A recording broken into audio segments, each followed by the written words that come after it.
Welcome back to the Muslim Street. That was the Pakistani national anthem that you're listening to right there. And one of our producers is standing up being a goofball, giving his tribute to the to Pakistan. But joining us today on the Muslim Street is Muhammed Malik, a very, very well known and respected human rights activist. Welcome back to the show, Muhammad. Again, you are listening to the Muslim Street live out of WTAN 1340 in Clearwater, Florida. You can join our conversation today. Call in locally at 727 441 3000 or toll free at 1 826 1340. I'm sorry we had to cut you off earlier, Muhammad, but we were discussing basically this, Yeah, the dynamics of our aid and the foreign aid that's right, going to Pakistan. right. So, I mean, just to kind of fast forward to today, because it gets sort of tricky, there's larger debates about it. Today, now we're facing, I think about a month ago, U.S. freeze on aid to Pakistan. And the problem with that, that some see, is that there should be more of a distinction between the aid that's actually going to the military and the aid that's going to, for civilian purposes, for economic assistance, for example, right? So right now, the U.S. put a freeze on aid, and the thing that they cited was that, um, we should have assurances from the Pakistani government that the materials or the sort of nitrates and fertilizers that they claim are being sort of smuggled through Pakistan to the Afghan border, which are leading to IED sort of devices and explosions that harm U.S. soldiers and others. They're saying until there's assurances from Pakistani government that those types of smuggling are stopped, there's a serious effort to stop them, we're going to freeze the aid. That's raised a number of issues. One of the issues is that in the meantime, over the next year, we're facing an election, right? And there's a lot of turmoil. I mean, consider the fact that there's power outages. 60% of the population is under the age of 25. Joblessness is increasing. I mean, a lot of the same kind of conditions. I think they're more serious in Pakistan, but a lot of the same kind of conditions you're finding across the world in many countries, right? You're finding that kind of dynamic. So the question sort of is, should we just sort of cut aid off completely? Should Pakistan cut itself off completely from IMF Before and World before Bank, before or you do answer something that else? before you answer that question, Muhammad, that's a very good point that you bring up, because especially like you said, as elections are coming up in Pakistan, we've seen the PTI party, which has labeled itself a centrist progressive political party in Pakistan, and it was founded by cricket player turned philanthropist turned political elite Imran Khan, who has kind of propelled the PTI party, and it's become the fastest growing political party in Pakistan, and it's also become known as a mainstream national party. But what's important about the PTI party is, as it's gaining steam in Pakistan and as it's gaining more and more support within the Pakistani people, Imran Khan and the PTI party have said that they would refuse all foreign aid if they were elected. Right, right, right, right. Exactly. And that kind of is a good segue into the whole complicated issue. Is like, how do you figure that out? Um, you know, he one of the things that he talked about is, he refers to the sort of welfare state. He talks about the need to create an Islamic welfare state modeled in some ways after Sweden and Norway. Problem with that argument is that some people I could see in Pakistan might critique that and say, well, wait a minute, a lot of those countries a lot of the welfare states are dealing with a lot of problems right now in Europe, number one.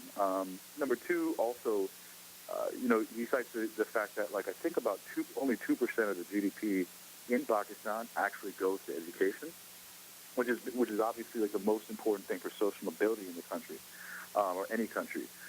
Problem with that is, how do you find those resources and revenue to actually to put forward this program and sustain it? At the same time, he talked about, and a lot of the things he says are very interesting and very productive, and it's hard to disagree with him. But one of the things he says, for example, is that within 90 days, he wants to, in a sense, like, just create peace between all factions of Pakistan, which essentially has not been done in the history of the country. So there's lots of promises. I think there's lots of ideas out there. Um, it's hard to find too many people who would totally assail, like Imran Khan, and associate with the corruption, the traditional corruption of the PPP, the Muslim League parties and all these other typical parties. But at the same time, there's questions of how is he going to deliver? I mean, we've seen examples in Latin America, for example, of how, leaders would arise as almost like messiahs and lead people into believing that these hopes will be fulfilled. And then when they're not, you see like problems that are magnified beyond, to an extent beyond like what they faced when they actually came in office. Definitely. So I think there's lots of promise, but I also think that like we have about a year going into it. And so the question is kind of like right now, how does the current government deal with the crisis they're in right now? Muhammad, would you say the likes of Imran Khan and people, those that support pulling away and saying no to all foreign aid, they claim that Pakistan is self-sufficient. Is Pakistan self-sufficient? Pakistan is, I mean, if you look at its infrastructure and if you look at like, to claim that Pakistan is sufficient, I think in a way assumes that like there's no corruption and like diversion of funds.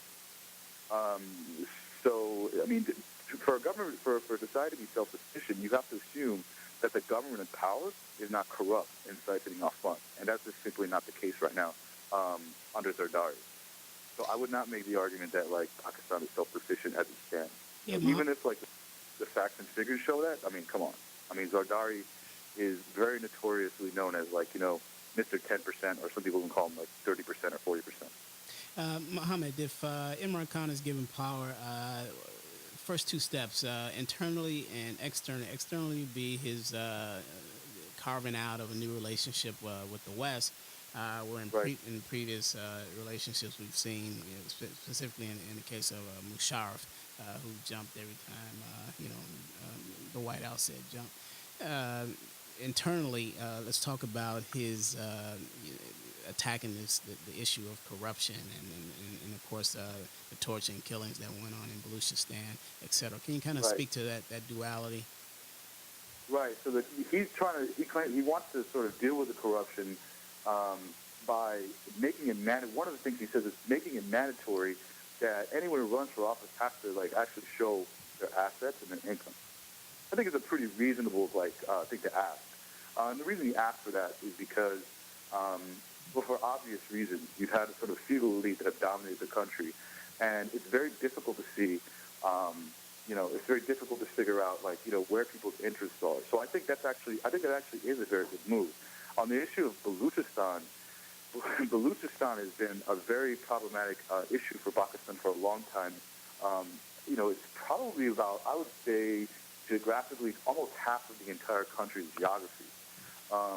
And there's a new report that came out just recently that talked about how I believe Pakistan is the most dangerous place in the world for journalists or anyone in media. That means us folks who work in media. And so I think, he has made some overtures of trying to talk to people in Baluchistan and trying to give assurances. And I think that's been productive. The other sort of thing he has to overcome is that historically Pakistan has been, there's been a very sort of wide-ranging perception outside of the Punjab that the Pakistani government is sort of Punjabi dominated. So any person who comes in office, including Imran Khan, has to deal with the fact that, there's this perception that the government is Punjabi dominated, and how do you actually deal with that? So he has a number of challenges ahead of him, and those are the two things I think that so far he's made statements, I think, to try to address issues that typically politicians stay away from. But we'll have to see. I mean, this year is going to be possibly very unpredictable, as we've seen in 2011, how unpredictable it was, Yeah, what I'm seeing kind of develop around Imran Khan is this Messiah-type mentality coming from the Pakistani people. Is this going to be too much weight on him? I think probably, yeah. I mean, I think that, there's a lot of hope that's being invested in him. And yet, at the same time, he has to balance, as a politician, his perception amongst various kind of sectors of society in Pakistan. But then at the same time, he has to sort of balance that with the perception of how Western powers and other folks across the world perceive him. So one of the critiques that people have had in the U.S. is, this guy's really, quote-unquote, pandering to nationalist sentiment against, the drone attacks and those sort of things. So is this a person who's going to be dealing with the Taliban? Is he someone who's going to be our side? And then you got some of the more arrogant sort of, right-wing Republican type remarks like, is Imran Khan going to be, quote-unquote, our guy in South Asia? He's going to have to deal with that. Any politician in Pakistan is going to have to deal with that. And unfortunately, I'm not sure exactly how he's going to deal with that, given the climate worldwide. Speaking of politicians and specifically Pakistani politicians, Muhammad, if you would please join us after the break, I want to kind of talk about former President Musharraf. Sure. And Sunday, Musharraf announced that he is returning to Pakistan. And I think that there is a very interesting dynamic here with the reputation that Musharraf happened with the assassination of Prime Minister Benazir Bhutto. A lot of people say that he really failed to provide security for former Prime Minister Benazir Bhutto and ahead of her assassination, and therefore he kind of he left. He stepped down in 2008, and I don't know. He hasn't been back since, and he's going back soon to prepare for elections. So I think that there's this very interesting climate that is building up in Pakistan. You have Imran Khan and the PTI party that is growing exponentially in Pakistan, and then on the other hand, you have the likes of former President Musharraf, who has been connected with a lot of the corruption that Pakistanis seem to be very sick and tired of, and the corruption that Pakistanis want to get rid of, and the corruption that's really been very negative for the country, keeping the country back, and creating a stigma within the people of one country. And if you can join us again after the break, you're listening to the Muslim Street live out of WTAN 1340. Join us after the break.